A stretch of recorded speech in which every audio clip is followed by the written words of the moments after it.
नमस्कार, good evening India.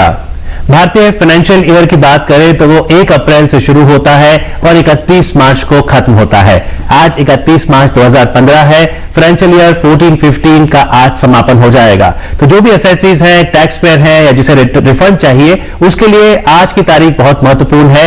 यदि financial year 13-14 और फाइनेंशियल ईयर 12-13 की रिटर्न आपने अब तक नहीं डाली है तो आप आज डाल सकते हैं। यदि आपने आज फाइनेंशियल ईयर 12-13 की रिटर्न नहीं डाली तो फिर वो टाइम बार्ड हो जाएगी, कल आप नहीं डाल पाएंगे। और दूसरी चीज जो आपको याद रखनी है आज के दिन कि यदि आप आज कोई भी इन्वेस्टमेंट करते हैं तो उसका लाभ आप ले सकते हैं इनकम टैक्स एक्ट के चलते फाइनेंशियल ईयर 14-15 के लिए। यदि आप इन्वेस्टमेंट कल करेंगे तो फिर वो अगला वित्त वर्ष 15-16 में उसका आप लाभ ले सकेंगे। तो बहुत जरूरी है कि देश के विकास के लिए आप समय पर अपना कर चुकाएं और जो आपके कर्तव्य हैं उनका पालन करें, तभी फिर देश विकसित हो पाएगा।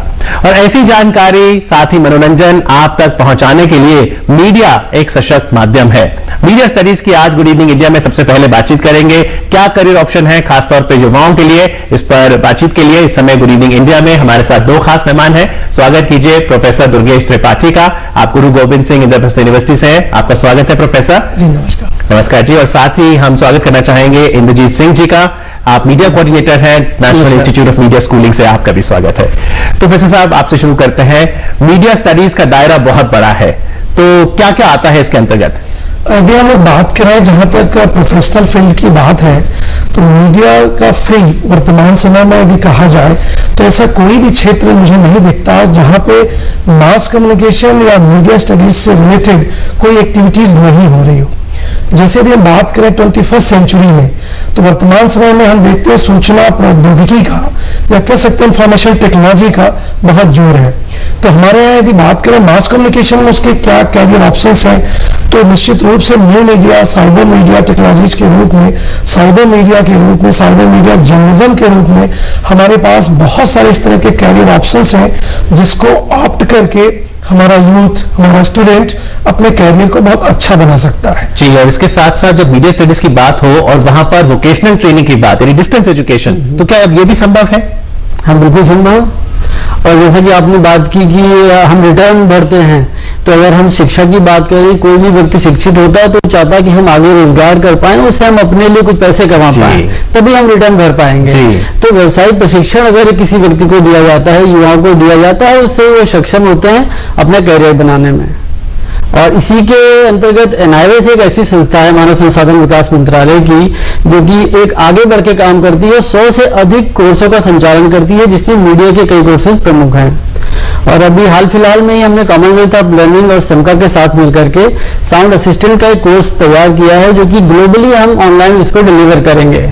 और ये बहुत ही अच्छा कोर्स है। इसके थ्रू बच्चे एडमिशन लेकर के आगे करियर बनाएंगे सिनेमा इंडस्ट्री में, टेलीविजन इंडस्ट्री में और न्यूज चैनलों में जाकर के अपने रोजगार की संभावनाओं की तलाश करेंगे। जी, ये तो इंद्रजीत जी ने बहुत ही महत्वपूर्ण जानकारी दी है कि यदि आप मीडिया स्टडीज में आना चाहें तो NIOS यानी national institute of open schooling में डिस्टेंस एजुकेशन के माध्यम से आप साउंड का ये कोर्स कर सकते हैं। इस कोर्स के बारे में आपसे ज्यादा जानेंगे, लेकिन एक और डेवलपमेंट जो हुई है वो है national council for vocational training.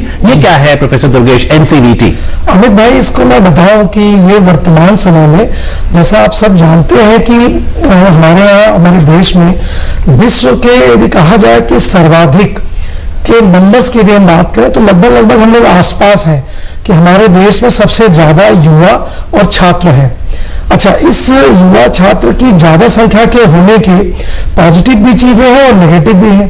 तो हम यदि पॉजिटिव बात करें तो ये हम बात करें कि आज भारतवर्ष विश्व के सबसे युवाओं का सबसे बड़ा देश है जहां की इतने युवा और छात्र हैं, तो उनकी रोजगार की संभावनाओं को भी हमें विकसित करना होगा। ये एक प्रकार से सरकार का कर्तव्य भी है और हमारा भी एक संस्था के रूप में काम है। तो वर्तमान समय में जिस तरह से भारत सरकार ने या पिछले समय से भी सरकारों ने national council for vocational training जिसकी आपने चर्चा करी है, उसके माध्यम से कौशल विकास केंद्रों की स्थापना हो रही है और NCVT के माध्यम से जो डिस्टेंस एजुकेशन के माध्यम से या छोटे छोटे केंद्रों के माध्यम से, संस्थाओं के माध्यम से, एनजीओज के माध्यम से या रजिस्टर्ड और भी ऑर्गेनाइजेशंस के माध्यम से उनको कौशल विकास केंद्र के जो कह सकते हैं गुण है या कौशल विकास जो नाम से ही क्लियर होता है कि उसमें स्किल डेवलपमेंट की बात है। तो ये खुल चुके हैं कौशल विकास, ये बहुत सारे ऑलरेडी चल रहे हैं और वर्तमान में जो सरकार है इसके बारे में बहुत ही कमिटेड है। तो दिल्ली में मान लीजिए किसी स्टूडेंट को जाना हो तो कहां पर जा सकते हैं? बहुत सारे आप एनसीवीटी के वेबसाइट पे जाएंगे, एनसीवीटी वेबसाइट पे उस पर स्टेट वाइज ब्यौरा दिया गया है। जैसे दिल्ली की यदि आप बात करें तो दिल्ली के युवा छात्र वहां की वेबसाइट पे जाके दिल्ली से रिलेटेड कहां कहां पे वो चीजें चल रही हैं उसको सर्च करें, फिर उसके एड्रेस, कॉन्टैक्ट नंबर सब डिटेल, और इसके अलावा उन एड्रेस पे आपको ये भी डिटेल दी गई है कि आपको किस कोर्स में, जैसे कहीं पे ट्रेड का है, कहीं पे सिलाई का है, कहीं पे आप उसको मतलब स्किल डेवलपमेंट से रिलेटेड जितनी चीजें हैं उसमें अवेलेबल है, और जिसमें जिस छात्र युवा का इंटरेस्ट है उस केंद्र पे जाके संपर्क करें। बहुत ही न्यूनतम उसकी फीस है और एक सर्टिफिकेट के साथ उसको पूरा ज्ञान मिलेगा। इंद्र जी, मैं आपसे जानना चाहूंगा, ये जो साउंड का कोर्स आपने बताया इसकी ड्यूरेशन क्या है और फिर क्या ये सर्टिफिकेट दिया जाएगा स्टूडेंट को? हाँ, जैसा कि दुर्गेश जी ने बताया कि भारत एक युवाओं का देश है, कदाचित सबसे ज्यादा युवा भारत में रहते हैं, और एक मीडिया ऐसी क्षेत्र है जिसमें कि सारे युवा जाना चाहते हैं, अपना करियर बनाना चाहते हैं, इसीलिए एनआईओएस इसमें आगे बढ़कर आया है। एनआईओएस ने जो इस पाठ्यक्रम का निर्माण किया है इसके लिए साल भर की अवधि में आपको सर्टिफिकेट प्रदान किया जाता है। इसके लिए आपको एनआईओएस के हेडक्वार्टर में एक अच्छा हाई डेफिनेशन स्टूडियो है, और ये हेडक्वार्टर्स नोएडा में सेक्टर 62 में? हाँ, हमारा हेडक्वार्टर नोएडा में है, उसमें हाई डेफिनेशन स्टूडियो है। जैसा कि मैंने बताया वहाँ पे अच्छे श्रव्य के उपकरण हैं, साउंड रिकॉर्डिंग के उपकरण हैं, अच्छी सारी सुविधाएं हैं, वहाँ पे आप प्रशिक्षण प्राप्त कर सकते हैं। लेकिन हो जाइए, क्योंकि वो डिस्टेंस एजुकेशन है तो फिर जो स्टूडेंट्स आएंगे वो फिर नोएडा फैसिलिटी यूज कर सकते हैं? Noida facility as a model हम लोग उनको दे रहे हैं। इसके बाद में हमारा एनआईओएस क्या करता है कि देश भर में प्रत्यायी संस्थाएं बनाता है, एक्रीडेटेड इंस्टीट्यूट का निर्माण करता है, साझा करके लोगों को उनको मोटिवेट करता है कि आप हमारे पाठ्यक्रम को आगे बढ़ाइए। और इसी तरीके से अगर देखा जाए तो इस समय हमारे पास 3500 प्रत्यायी संस्थाएं भारतवर्ष में हैं जो हमारे लिए काम कर रही हैं। जी, पर प्रोफेसर दुर्गेश, जैसा कि इंद्रजीत जी भी कह रहे हैं कि युवा आ रहा है मीडिया स्टडीज को अपनाने, तो ट्रेंड क्या है और क्या एबिलिटी होनी चाहिए यदि मीडिया स्टडीज में कोई युवा करियर बनाना चाहे तो? अमित भाई, मैं एक चीज आपसे जरूर कहूंगा, और ये सारे छात्र और युवाओं के लिए एक संदेश भी कह सकते हैं कि कोई भी फील्ड हो, मीडिया स्टडीज नहीं, कोई भी XYZ फील्ड हो, यदि युवा के अंदर एक सीखने की क्षमता नहीं है, यदि उसको ज्ञान अर्जन करने की क्षमता नहीं है और अपने लक्ष्य के प्रति कमिटेड नहीं है, तो कोई भी फील्ड उसको इम्पावर नहीं कर सकता, उसको प्रमोट नहीं कर सकता, उसको एक्सेलरेट नहीं कर सकता। तो सबसे पहले ये 3 गुण होने चाहिए उसके अंदर। और जहां तक मीडिया स्टडीज की बात है, इन गुणों के साथ उसके अंदर सबसे बड़ी बात क्रिएटिव एबिलिटी होनी चाहिए। एक कह सकते हैं कि सृजनात्मक क्षमता यदि उसके अंदर है तो मीडिया स्टडीज उसके लिए अपार संभावनाएं लेके आता है। आप जब स्टूडेंट से इंटरेक्ट करते हैं, उदाहरण देके समझाएं, आप उनसे क्या पूछते हैं, क्या एक्टिविटी कराते हैं कि आपको ये पता चल सके कि अगला स्टूडेंट क्रिएटिव है? बहुत बढ़िया सवाल है। मैं सबसे पहले छात्र से ये पूछता हूं कि आप इस फील्ड में क्यों आना चाहते हैं। तो ये बहुत स्वाभाविक सा भी है कि बहुत सारे छात्र युवा ये बोलते हैं कि सर इसमें जॉब अपॉर्चुनिटीज बहुत ज्यादा है और मीडिया स्टडीज का एक कह सकते हैं कि ग्लैमराइज्ड फील्ड भी है, इसमें नाम, मनी तीनों इसमें इन्वॉल्व है और इसके अलावा रेस्पेक्ट बहुत है, तो मैं इसलिए आना चाहता हूं। हमने कहा इसके अलावा और क्या रीजंस हैं, तो यदि उसके अंदर ये भावना है कि मैं इस मीडिया फील्ड में इसलिए आना चाहता हूं कि मैं समाज के लिए, देश के लिए कुछ करने की सोच रखता हूं, कुछ क्षमता रखता हूं, तो मैं समझता हूं कि वह छात्र बेहतर है। इसके अलावा मैं कहता हूं कि यदि बेटा आप ये समझते हो कि तुमको आने के साथ ही आपको सीधे लगता है कि आप जो मीडिया आइकॉन्स हैं आप सीधे उस तरह के बन जाओगे, तो ऐसी बात नहीं है, इसमें स्ट्रगल भी उतना ही है। तो कहते हैं मैं स्ट्रगल से पीछे नहीं हटता, क्योंकि मेरा ये मानना है, वो छात्र युवा यदि जवाब देता है कि मेरा ये मानना है कि बिना संघर्ष के आपको सफलता नहीं मिलती, तो मैं स्ट्रगल के लिए, संघर्ष के लिए पहले से तैयार हूं। तो मुझे ये लगता है कि इस स्टूडेंट में झील है कुछ आगे बढ़ने की, कुछ काम करने की, और ये कमिटेड भी है सोसाइटी के डेवलपमेंट के लिए, देश के विकास के लिए। तो मुझे लगता है कि ऐसे छात्र युवा को प्रोत्साहित करना चाहिए और ऐसे ही लोगों को मीडिया फील्ड में जरूरत है कि वे अपना कंट्रीब्यूशन करें और देश और समाज को आगे बढ़ाएं। आपके अनुसार संक्षिप्त में इसका जवाब क्या होगा यदि यह सवाल पूछा जाए कि आप मीडिया स्टडीज में क्यों आना चाहते हैं? इसका सबसे अच्छा जवाब ये है कि जैसे कि मास कम्युनिकेशन का कोर्स NIOS चला रहा है, उसमें देश भर में 9800 बच्चे हमसे एनरोल हैं। हमने जो मैंने कोर का जिक्र किया उस पाठ्यक्रम के अलावा जो हमारा मास कम्युनिकेशन का कोर्स है उसमें 9800 बच्चे हमारे साथ पंजीकृत हैं और उनके जिस तरीके के ईमेल आते हैं कि हमें साउंड में जाना है, हमें फोटोग्राफी में जाना है, हमें वीडियोग्राफी में जाना है या न्यू मीडिया में हमें अपने रोजगार देखने हैं, तो मुझे बड़ा अच्छा लगता है कि हमारे युवा जो है उनकी अलग सोच बन रही है मीडिया के प्रति और वो इस क्षेत्र में आना चाहते हैं कहीं ना कहीं। तो मिनिमम क्वालिफिकेशन क्या है? देखिए, अगर 12वीं स्तर पे आप मास कम्युनिकेशन लेना चाहते हैं तो जाहिर है कि 10वीं पास करके आप 12वीं में आएंगे। आप CBSE से आते हैं या किसी अन्य बोर्ड से आते हैं, भारत के किसी भी मान्यता प्राप्त, या अगर वोकेशनल के कोर्स में आएंगे तो आप 10वीं पास करके आएंगे। इस तरीके से हमारे यहाँ। और आपने क्या ये ट्रेंड देखा है इंद्रजीत जी, क्योंकि जो फॉर्मल एजुकेशन में 8वीं 9वीं पढ़ रहा है वो तो NIOS में नहीं आएगा, जो 10वीं आना चाहता है 10वीं में और NIOS में उसने 10वीं की है, वही आगे फिर शायद मीडिया स्टडीज भी NIOS से ही कर ले। देखिए कि भारत सरकार भी ये प्रमोट करती है कि बच्चा स्कूल जाए और नई नई विधाएं सीखे और वो चाहता है कि प्रत्येक बच्चा स्कूल तक पहुंचे, लेकिन फिर भी किसी कारण से अगर बच्चा मान लीजिए खेतीहर मजदूर किसान है या किसी कारण से स्कूल नहीं जा पा रहा है तो NIOS से जुड़ता है। लेकिन NIOS से जुड़ने का मतलब ये नहीं कि उसको वो अवसर नहीं मिलेंगे जो कि उसको फॉर्मल स्कूलिंग में मिल रहे थे। तो NIOS पूरी कोशिश करता है कि उसको सारी सुविधाएं मिले और इसी के लिए मैं आपको एक बात और बताना चाहूंगा कि NIOS को भारत रत्न अवार्ड मिला है, सशक्तिकरण के अवार्ड मिले हैं और NIOS बहुत ही सक्षम तरीके से इसमें काम कर रहा है। जी, तो थोड़ा बताइए प्रोफेसर दुर्गेश, क्योंकि फाइनेंस भी एक फैक्टर रहता है अभिभावकों के लिए कि कौन सा कोर्स कराएं, तो मीडिया स्टडीज में आपने कहा कम खर्चा आता है, कितना खर्चा आता है? और अगर मुझे चुनाव करना हो कि मैं अंडर ग्रेजुएट कोर्स करूं 3 साल का या वोकेशनल कोर्स करूं साल भर का, कैसे चुनाव करें? ये चीज मैं समझता हूँ कि बहुत सही है किसी भी ऐसे छात्र या युवा के लिए जो अपना भविष्य में कैरियर मीडिया फील्ड में बनाना चाहता है, क्योंकि फीस निश्चित रूप से किसी भी गार्जियन के लिए, अभिभावक के लिए बहुत ही महत्वपूर्ण प्रश्न है। मैं इसमें आपको ये बताना चाहूंगा कि वर्तमान समय में इस देश में लगभग 100 से ज्यादा विश्वविद्यालयों में इसकी पढ़ाई कराई जा रही है और बच्चों को ज्ञान का कह सकते हैं कि एक केंद्र के रूप में स्थापित किया गया है। जहां तक अंडर ग्रेजुएट कोर्स का सवाल है तो जो UGC की भी गाइडलाइन है कि bachelor of journalism mass communication या BA मास कम्युनिकेशन के कोर्सेज हैं और आप उसको मेरी जानकारी है उसके हिसाब से पूरे देश का कोई भी ऐसा राज्य नहीं है कि जहां कोई न कोई विश्वविद्यालय मास कम्युनिकेशन से रिलेटेड वहां पे ज्ञान नहीं वहां पे दी जा रही हो या उसके पढ़ाई या अध्ययन केंद्र न हो। तो जहां तक उसके फीस का सवाल है तो उसमें 2 चीजें हैं।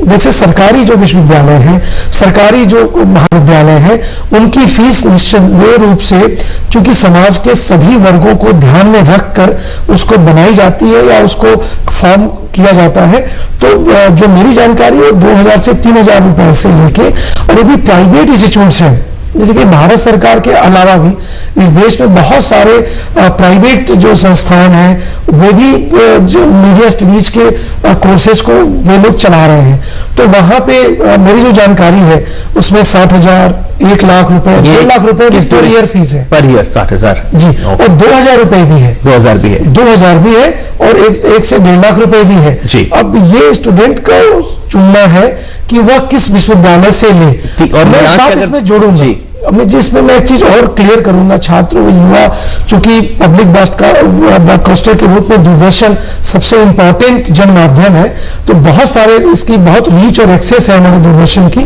तो मैं ये कहना चाहूंगा कि ये छात्र कभी कभार ये कंफ्यूज होते हैं अभिभावक कि 1,50,000 रुपए या 2 लाख रुपए यदि ईयरली फीस देंगे हम अपने बच्चे को तो बच्चे के ज्ञान बहुत ज्यादा होगा, लेकिन मैं इस बारे में बहुत स्पष्ट हूं कि ऐसी कोई बात नहीं है।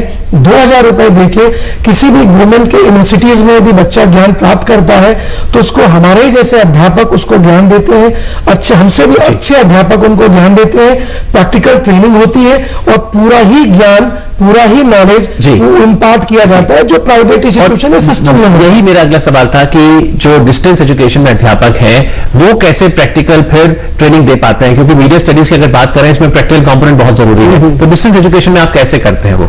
देखिए, एक HRD की योजना है, national vocational education qualification framework. उस फ्रेमवर्क में साफ साफ एक पॉलिसी बनाई गई है कि जो भी एजुकेटर होगा वो पहले से ट्रेन होगा। उसके लिए हमने ट्रेनर्स प्रोग्राम बनाए हुए हैं, और भारत में जैसे कि NITTTR के अंतर्गत बहुत सारे ट्रेनिंग प्रोग्राम चलते हैं, जो कि मास्टर ट्रेनर वहाँ पे होते हैं, वो ट्रेनिंग प्रोग्राम ऑर्गेनाइज करके आगे फर्दर ट्रेनर्स बनाते हैं।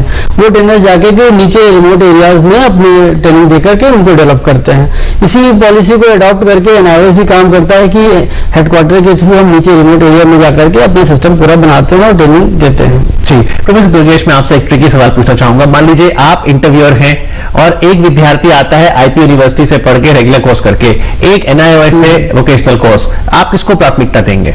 मेरे हिसाब से दोनों छात्रों के ज्ञान के बारे में, उसकी मीडिया की जो अंडरस्टैंडिंग है उसके बारे में, उसकी क्रिएटिविटी के बारे में, उसकी नॉलेज की कैसे वो उसको डेवलप कर रहा है, कैसे उस चीज को एग्जीक्यूट कर रहा है, और उसके बारे में उसकी अंडरस्टैंडिंग कैसी है, ये मेरे लिए इंपॉर्टेंट है, न कि वो किसी रेगुलर से आ रहा है, डिस्टेंस एजुकेशन से आ रहा है। क्योंकि मेरा ये मानना है कि यदि उस छात्र के अंदर ज्ञान है, उसकी नॉलेज की समझ है, उस विषय की समझ है, तो मेरे लिए ये इंपॉर्टेंट नहीं होना चाहिए, या मैं नहीं, कोई भी इंटरव्यूअर के लिए ये इंपॉर्टेंट नहीं होना चाहिए कि वह रेगुलर कोर्स से पढ़ के आ रहा है या डिस्टेंस एजुकेशन से। जैसा कि UGC मिनिस्ट्री ऑफ HRD ने एक फ्रेमवर्क डेवलप किया है कि डिस्टेंस एजुकेशन का मतलब ऐसा नहीं कि वो हवाई ज्ञान है। डिस्टेंस एजुकेशन के लिए भी डिस्टेंस एजुकेशन काउंसिल का निर्माण है, और डिस्टेंस एजुकेशन काउंसिल का निर्माण इसलिए किया जाता है कि जब भी किसी भी विषय के लिए, कोर्स के लिए, जब उस संस्थान का एफिलिएशन किया जाता है, जब उस संस्थान को ये कह सकते हैं कि लाइसेंस कह सकते हैं, या कह सकते हैं कि अथॉरिटी दी जाती है कि वो उस चीज को शुरू करे या उस चीज को ठीक करे, तो उससे पहले उसकी जो मिनिमम क्वालिफिकेशंस है, मिनिमम जो पैरामीटर्स है, उसको फॉलो करना चाहिए। उसके लिए पूरी इंस्पेक्शन कमेटी होती है। जी, आप जोड़ना चाह रहे हैं? हाँ, यहाँ पे मैं थोड़ा जोड़ना चाह रहा हूँ। आपने मुक्त विद्यालय शिक्षा की बात करी है, तो मैं ये बताना चाह रहा हूँ कि ओपन डिस्टेंस लर्निंग के थ्रू, हमारे NIOS के थ्रू बच्चे IIT में भी गए हैं, हमारे पास आउट बच्चे पायलट भी बने हैं, हमारे पास आउट बच्चे बहुत अच्छी फील्ड में काम कर रहे हैं, बहुत क्रिएटिव काम कर रहे हैं, खेल के क्षेत्र में काम कर रहे हैं। बहुत बड़े बड़े खिलाड़ी ऐसे हैं जो NIOS से ही पास आउट होकर गए हैं, और पूरे भारत वर्ष में ओपन डिस्टेंस लर्निंग को प्रॉपर प्राथमिकता दी जा रही है, उनको किसी दूसरी निगाह से नहीं देखा जाता है। तो क्योंकि मीडिया इतना डायनेमिक फील्ड है, जैसा प्रोफेसर दुर्गेश ने शुरू में कहा, आपको क्या लगता है आने वाले समय में, अगले 3 से 5 सालों में क्या क्या नई एवेन्यूज हो सकती हैं मीडिया में? बहुत ही अच्छा प्रश्न है आपका। मीडिया एक उभरता हुआ क्षेत्र है। अब जैसे कि आप देख रहे हैं कि न्यू मीडिया इस समय बूम पर है, उसमें आपको तरह तरह के मतलब सहायक चाहिए होते हैं कि कोई पेज डेवलपर है, कोई फोटोशॉप में काम कर रहा है, कोई फोटोज पे काम कर रहा है, अलग अलग तरीके के पेजेस बना रहा है, HTML बना रहा है या वेब पेज बना रहा है, या कोई इसमें रिसर्च का काम कर रहा है। तो इस तरीके से न्यू मीडिया एक जो है उभरता हुआ क्षेत्र। न्यू मीडिया में आप फेसबुक, ट्विटर वगैरह? हाँ, न्यू मीडिया में फेसबुक है, ट्विटर है, और जितने भी आप इंटरेक्शन के ये साधन है आप देख रहे हैं वो सब आते हैं। और सबसे बड़ी बात है कि इसमें अनुसंधान की बड़ी अच्छी संभावना है। आगे चल करके न्यू मीडिया के थ्रू ही हम रिसर्च में आगे बढ़ेंगे और अच्छा सा रिसर्च कंडक्ट कर पाया करेंगे। जो आजकल हम क्वेश्चनियर को लेकर के इधर उधर जाएंगे और रिमोट एरिया में जाकर के लाते हैं फीडबैक, वो न्यू मीडिया के थ्रू बड़ी आसानी से लिया जा सकता है। उसके लिए ये भी जरूरी है कि गांव-गांव तक लोग जो है उसको यूज करें, इंटरनेट की पहुंच हो और वो कंप्यूटर यूज करें। अब जैसा मैं देख रहा हूँ कि भारत सरकार की नीतियां बता रही हैं कि हम एक पंचायत लेवल तक पहुंचेंगे, पंचायत में इंटरनेट के माध्यम से संचार होगा और हम वहां का सारा डेटाबेस दिल्ली में ला पाएंगे। तो जब एक बार ये संवाद स्थापित हो जाएगा तो वहां का डेटा हम शेयर कर पाएंगे, उस पर अनुसंधान कर पाएंगे, हमको सारी मालूमात हो जाएगी कि हमारे रिमोट एरियाज में, हमारे गाँव में, हमारे युवा के साथ में क्या हो रहा है। तो इस तरीके से एक मीडिया एक अच्छी संभावनाएं खोल रहा है हमारे लिए अनुसंधान के क्षेत्र में। लेकिन जहां न्यू मीडिया पे फोकस है प्रोफेसर दुर्गेश, जो पारंपरिक मीडिया है, चाहे आप टेलीविजन कहिए, रेडियो या उससे पहले नाटक, उन्हें कहां देखते हैं आप? मैं इंद्रजीत जी की बात को थोड़ा और बढ़ाते हुए आपके प्रश्न पे आता हूं। सबसे पहली बात क्या है कि वर्तमान समय में भारत सरकार का जो महत्वाकांक्षी परियोजना है उसका लक्ष्य है डिजिटल इंडिया। तो डिजिटल इंडिया जब होगा तो उसमें न्यू मीडिया का डेवलपमेंट होना है। और न्यू मीडिया से रिलेटेड जितनी भी एक्टिविटीज है वो बहुत ही ज्यादा बढ़ेंगी। साथ ही साथ जब वैश्वीकरण का समय चल रहा है, वैश्वीकरण का कहते हैं कि कॉन्सेप्ट आए हुए लगभग 20-25 साल हो गए, तो आज यदि ग्लोबलाइजेशन की इम्पैक्ट को देखें तो कॉर्पोरेट वर्ल्ड में भी मीडिया का बहुत बड़ा इंपॉर्टेंट रोल है। जैसे एडवर्टाइजिंग है, पब्लिक रिलेशन है, और भी जितनी भी चीजें, इवेंट मैनेजमेंट है, एग्जीबिशंस है। और जहां तक आपने सवाल किया ट्रेडिशनल मीडिया का, तो मेरा ये मानना है कि डिजिटल इंडिया के साथ साथ अभी जो कम्युनिकेशन की जो बात है, जो मास कम्युनिकेशन मीडिया का सबसे इंपॉर्टेंट पैरामीटर और पिलर है, वो है कम्युनिकेशन करना, कम्युनिकेट करना। तो मेरा ये मानना है कि डिजिटल इंडिया के साथ साथ जो ग्रामीण क्षेत्रों में ग्रामीण जनता के लिए या दूर दराज के इलाके के लिए, नॉर्थ ईस्ट के लिए, ऐसे क्षेत्रों के लिए कि जहां पे हमारा डिजिटल इंडिया का कार्यक्रम पूरी तरह से सफल नहीं हो पा रहा या हम पहुंचा नहीं पा रहे, वहां ट्रेडिशनल मीडिया बहुत ही इंपॉर्टेंट रोल प्ले कर रहा है। एक दूसरे को कॉम्प्लीमेंट करते हैं सारे तो करता है, नहीं करता है, लेकिन मेरा अपना मानना है जो इम्पैक्ट स्टडीज है भारत सरकार की, और इसके अलावा भी जो हमारी मास कम्युनिकेशन की स्टडीज है, उनका जो कह सकते हैं कि जो दिखा रहे हैं, जो उनके कंक्लूजन्स आ रहे हैं, वो ये बता रहे हैं कि आज भी ट्रेडिशनल मीडिया रिमोट एरिया में, नॉर्थ ईस्ट में या ग्रामीण क्षेत्रों में बहुत ही इंपॉर्टेंट रोल प्ले कर रही है। जिसमें एड्स के बारे में मैं बात करूं, एड्स अवेयरनेस बहुत बड़ा है, जो ग्रामीण क्षेत्रों से लेके दूर दराज के इलाकों में, जिसमें कि ट्रेडिशनल मीडिया के थ्रू अपनी चीजों को कम्युनिकेट प्रॉपरली किया है, मैसेज प्रॉपरली दिया है। तो चलते चलते इधर जी थोड़ा बताइए, जो युवा कार्यक्रम देख रहे हैं खासतौर पर, क्या एरियाज होने चाहिए जहां वो अपनी स्ट्रेंथ्स डेवलप करें? अगर युवाओं का रुझान हमारे मास मीडिया में है, मास कम्युनिकेशन में है, तो मैं उनको आमंत्रित करता हूं कि किसी भी विश्वविद्यालय के माध्यम से, एनआईएस के माध्यम से, किसी भी संस्था के माध्यम से पहले इसमें जुड़े और अपनी क्रिएटिविटी के अनुसार एक फील्ड का चयन करें, चाहे वो फोटोग्राफी हो, चाहे वो रेडियो हो, टेलीविजन हो या न्यू मीडिया, जैसे कि मैंने बताया आजकल बूम पर है। और न्यू मीडिया का अगर चयन करते हैं तो उसमें देखिए आईटी भी आ जाता है, आपको वर्ड प्रोसेसिंग भी आ सकती है, तो उसमें और सारे एवेन्यूज भी खुल रहे हैं। आप एक रिमोट एरिया में रहते हुए एक अच्छा सा रोजगार ले सकते हैं न्यू मीडिया में। तो न्यू मीडिया के चलते ही अगर आप देखेंगे तो मीडिया में भी आ सकते हैं और अपने रोजगार की तरफ भी उन्मुख हो सकते हैं। तो अगर आप अच्छे से प्रशिक्षण प्राप्त करें और थोड़ा सा अध्ययन अच्छे से कर लें तो इसमें संभावना अच्छी है। जी, और जिसने अप्लाई करना है वो एनआईएस की वेबसाइट पे जाके अप्लाई कर सकता है साउंड वाले कोर्स के लिए। हाँ, जिसको अप्लाई करना है हमारी वेबसाइट पे आइए www.nis.ac.in, और ये पूरा यूजर फ्रेंडली वेबसाइट है, आप अच्छे से इसमें पूरी मालूमात। एडमिशन कब होता है? एडमिशन साइकिल इसका अभी अप्रैल से मई में है और एक बार नवंबर में है। इस तरीके से आने वाला है और ये हमेशा ओपन है एडमिशन इसका, आप वेबसाइट पे जाकर जानकारी ले सकते हैं। जी, और आज ये जानकारी देने के लिए इंद्रजीत जी आपका, प्रोफेसर दुर्गेश त्रिपाठी आपका बहुत बहुत धन्यवाद। Thank you very much. Thank you. Media studies में अपार संभावनाएं हैं और जो स्ट्रेंथ्स यहाँ पे हमारे मेहमानों ने बताई है उसे भी आप डेवलप करें तो आप भी इसमें अपना करियर बना सकते हैं। चलिए अगली रिपोर्ट की ओर रुख करते हैं और इसमें हम आपको बताना चाहेंगे कि दूरदर्शन और आयुष मंत्रालय का एक संयुक्त प्रयास है। दूरदर्शन पर एक नया कार्यक्रम